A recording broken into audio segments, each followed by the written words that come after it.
Good evening, everybody. Just 1 minute and we'll be starting. We just completed some training for the county, so 1 minute we'll be starting shortly.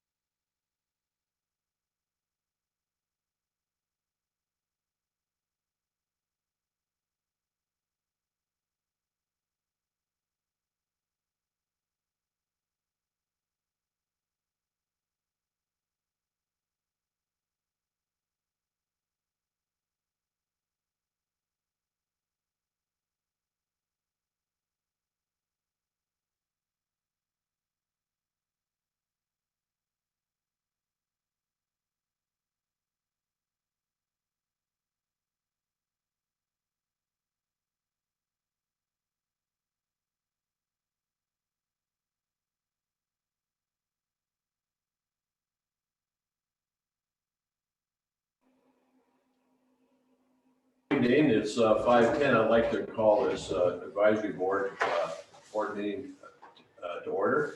First of all, I'd like to call the roll call of the airport board. Aaron Salzer, Brett Boyer, Joan Junter, Greg G. Feller, Al Birch, Tim Kronberg. Mark Veer on Zoom. Okay, Mark, you made it. Good.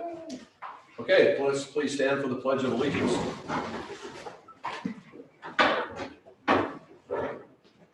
Pledge of allegiance to the flag of the United States of America and to the republic for which it stands, one nation, under God, indivisible, with liberty and justice for all. Call for the introduction of visitors that are here tonight. Roy Sigford, Waitsfield Engineers. Thank you. Stephen, can you tell us who's online, or can you figure that out? Hang on 1 second. Okay. Obviously Mark here, Commissioner Bill Brooks, Cynthia Marlette, Elsbeth Foley, and then Gary's iPad, Joe, and Arrowman 1, which I don't know who that is. Okay. Thank you very much. Are there any conflicts of interest tonight? I don't hear any. Any changes to the agenda? None. I'd like to call for approval of minutes of the previous meeting. So moved. Right, moved to, I'll second it. Tim seconded. All in favor? Aye. Aye. Okay. Aye. New business discussion. Stephen. Commissioner Board, we actually, every year we're trying to do this now, is showing the numbers of fuel flow. 1 second, I'll triangle technology.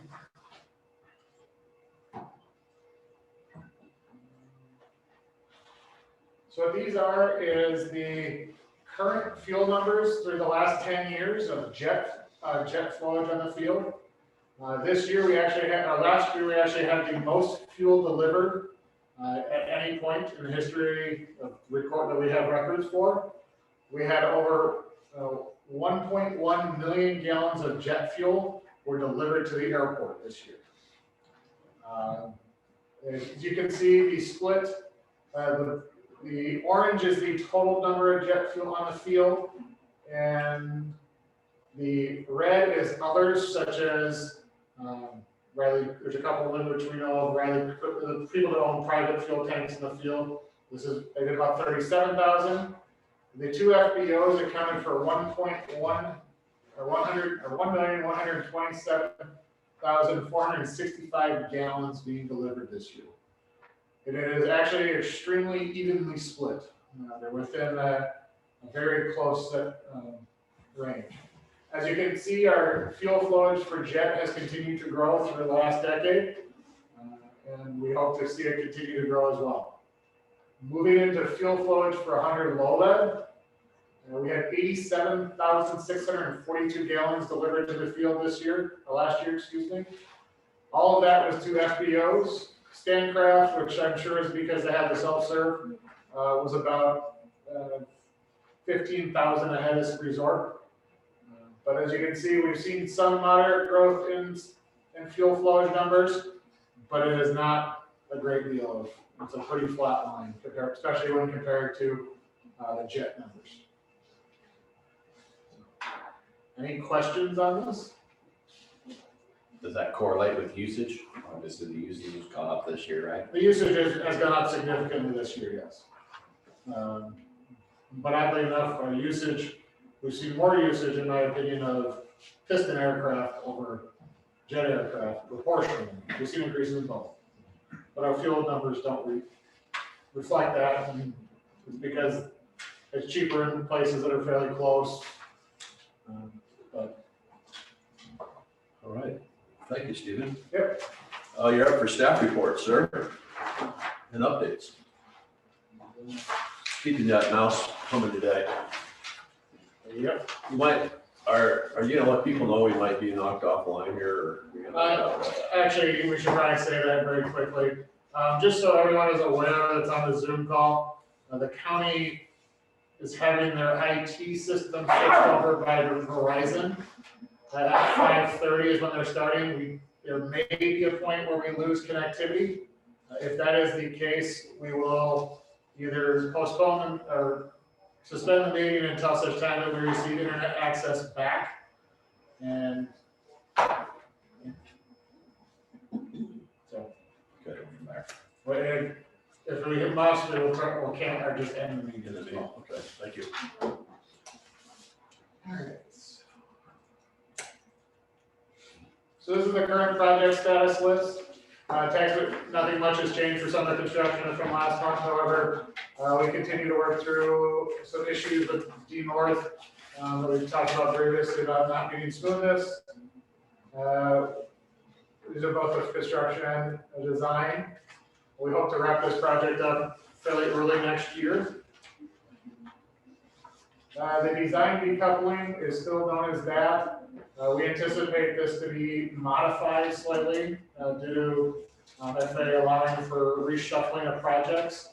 It'll most likely move into design work for rehabbing 624 and doing the electrical aspect of the project construction. This will be design work only. Airport perimeter fence is mostly done as it is. It hasn't changed. As everyone sees, we are slowly anticipating a very brief construction period next year again. The Ramsey Road land release has been submitted to the FAA. We anticipate seeing a hopefully a response in the near future. So we're currently waiting on the FAA to respond. Star removal building, I'm going to do a little bit more in depth. This is going to be very similar to what was discussed at the DOCC meeting yesterday. So the airport has been working on the new star removal facility for over a decade. It was not until the FAA planned to provide funding for the new facility that the planning and design work has begun. The purpose of the SRA building is to provide a heated under-roof storage of airport snow equipment. Currently, the airport has one bay capable of supporting a piece of equipment with a width up to 18 feet. This bay is located in the R station. It's not located in the current shop complex. Additionally, the current CIP planned snow equipment has a minimum dimension of 60 feet by 24 feet. With this requirement, no bays in any county-owned structure can provide cover, which is required when purchasing FAA purchased AIP equipment. Nor does the current airport shop provide enough space for turning or operating the future equipment. This project also does include a new airport admin facility. This need is due to the current facility impeding future safety projects to address taxiway and runway connection issues. Due to this, the current airport admin needs to be removed to support those future needs. There have been multiple comments about the estimated building cost that was provided to the county by the architect in the amount of $6 million. You must keep in mind that this cost was an estimate done by the architect for a facility that was currently less than 10% designed. This number is not a budgeted number, but a planning number of what a facility could cost. Since this estimate was provided, the airport has reduced the size and scope of the facility in multiple ways. Additionally, the SRE and admin facilities are two separate projects with two separate funding sources. The SRE facility will be funded by federal and local money. The admin will be funded by local money only.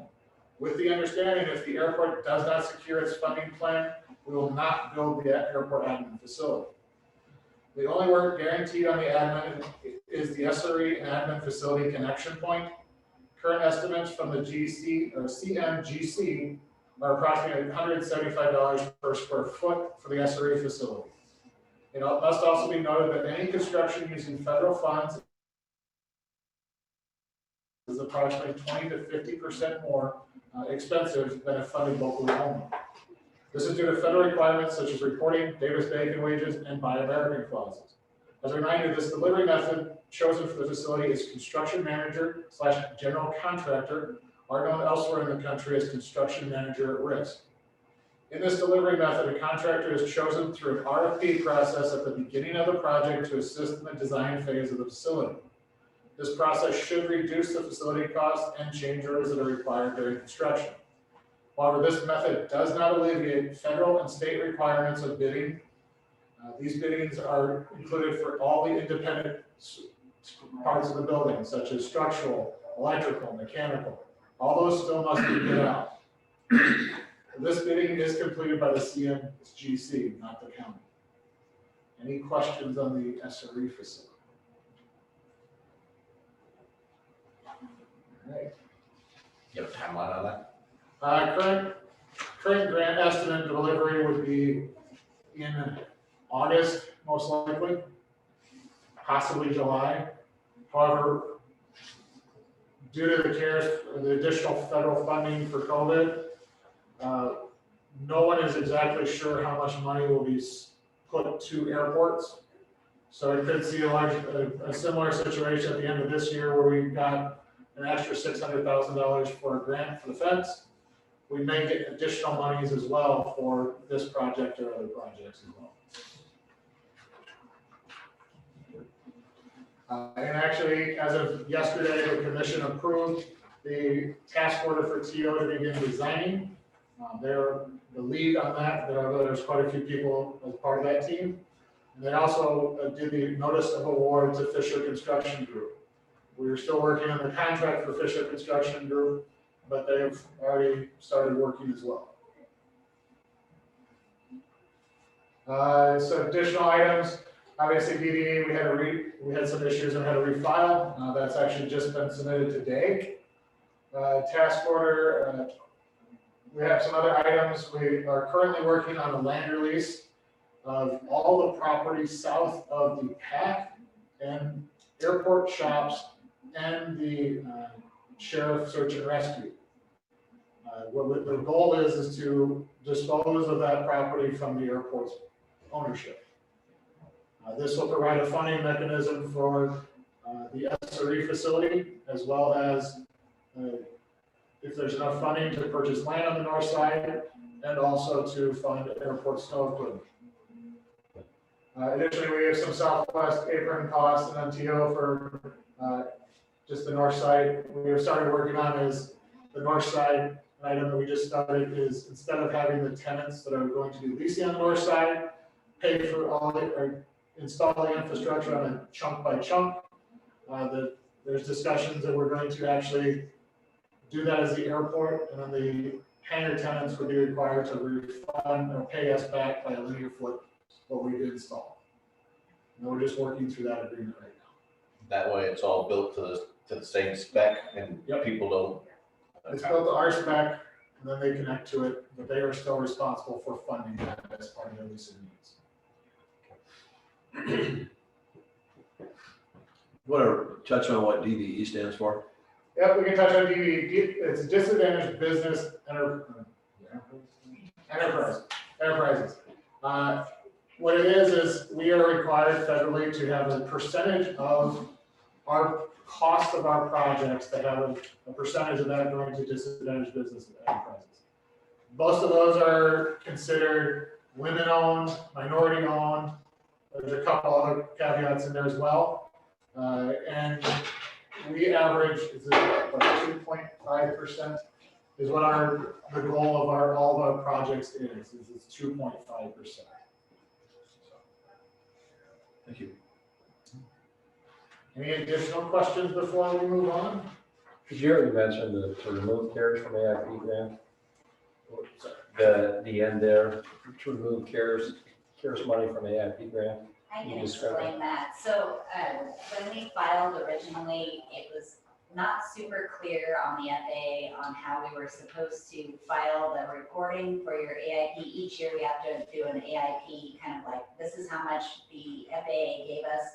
So we split out the part that we thought was AIP when it was 100% grant. Well, the 100% grant, if you go back and read the grant, is actually 100% AIP funds, zero CARES grant funds.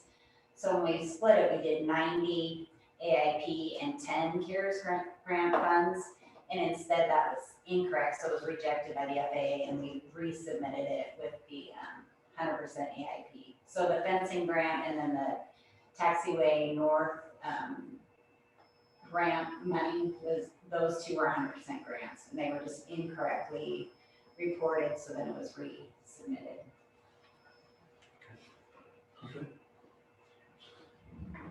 Any additional questions? That's good.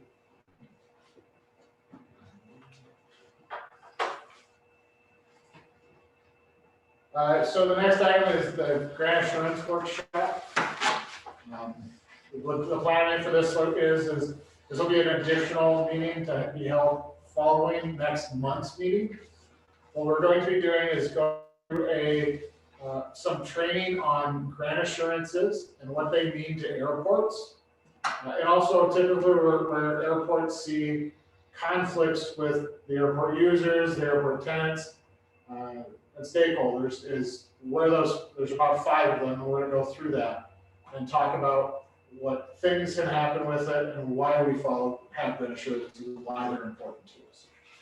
So it should only take about 30 minutes afterwards. Next month's meeting we don't expect that much on it, but it's, we feel as the airport that this is an important thing to go over, because grant assurances are what airports live and die by because of money from the FAA. Looking forward to it. And realistically, we're probably gonna try to do these at least 3 or 4 times a year of just workshops of talking about things that occur at an airport. And if there's something that the board would like to see, let us know and we can develop that for you. We can do that. So is that workshop open then via Zoom? Yes, Okay. what the plan is we will, the meeting will be closed as of that meeting, we'll take a short break and then transition into it, and the public is still welcome to attend. Thank you. And that way they can see what we're talking about with grant assurances. Very good. And this is just a reminder for fee review. We should have fee numbers to the CPI numbers for the annual review of the fees. We don't anticipate many changes, but we still need to go through the process of the fee review. We anticipate that as part of the April meeting. All right. Anything else, Stephen? That is all I have. Do we have any old business? I don't see any. Does the Coeur d'Alene Airport Association have an update tonight? Anyone? If anyone's from the, Elspeth, I believe you just saw you on mute. Do you have something for the association? Well, we haven't, can you hear me? We can. Okay.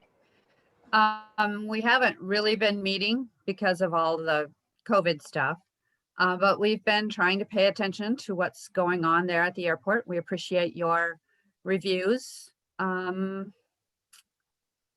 Had some questions about only the single bid for the, what do you call it, building, the snow removal building. And why that didn't get put on, oh, how did they say it? It maybe should have been gone out for rebid, so we could have gotten more input, because when we put it out, it was during the Christmas and holidays and not a lot of folks were paying attention. So that was a question.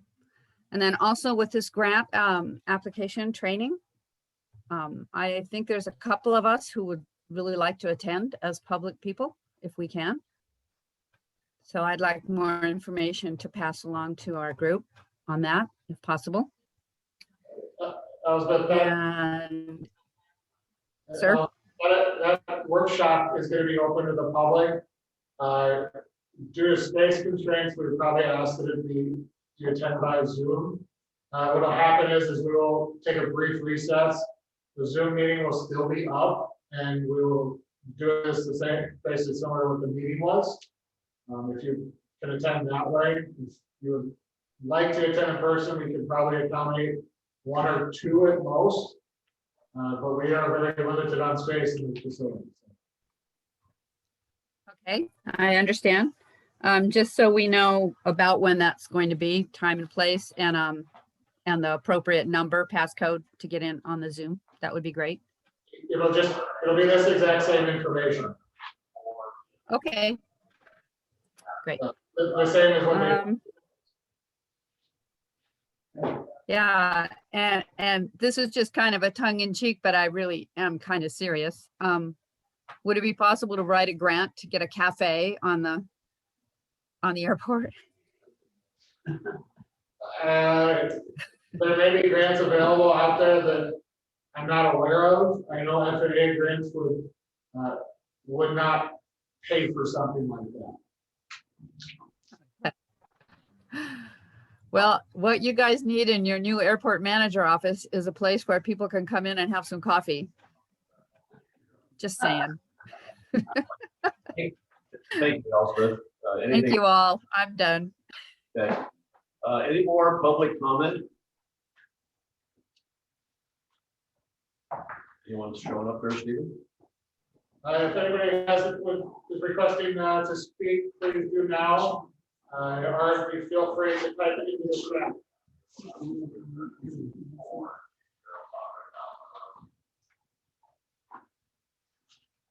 I will call once more to see if anyone is requesting to speak. If not, we will.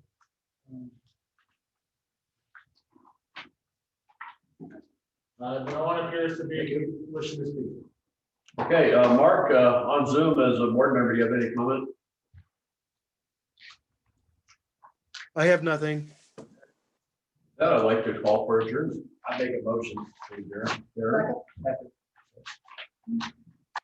Okay, meeting is so adjourned. Thank you, everyone, for attending. Have a good evening. Thanks, Stephen.